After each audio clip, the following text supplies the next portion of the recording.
सत्ताधारी म्हणजे भाजपच हे सर्व करते, निवडणुका तुमच्यामुळे लांबणीवर गेली आहे, लोकशाहीची हत्या केली आहे तुम्ही असा.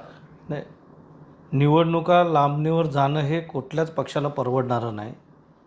आणि सत्ताधारी फक्त भारतीय जनता पार्टी नाही तर शिंदेगडसुद्धा सत्तेमध्ये सहभागी आहे. विशेष करून नगरविकास हे खातं त्यांच्याकडे असल्यामुळं नगरविकासचे जे अधिकारी आहेत त्यांच्याशी त्यांचा जवळचा संबंध येतो.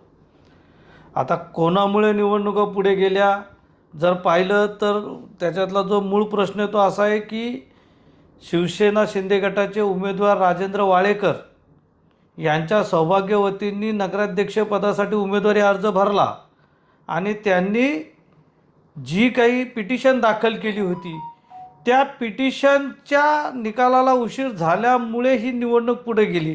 मग जर त्यांना जर नंतर अर्जच मागे घ्यायचा होता तर मग त्यांनी पिटिशन का दाखल करावी?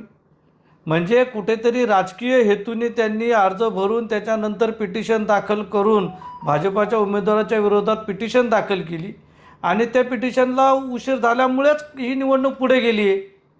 म्हणजे खरं बघायला गेलं तर याला कदाचित ही पिटिशन जबाबदार असेल. आता ही पिटिशन कोणी केली हे पाहून घ्या तुम्ही.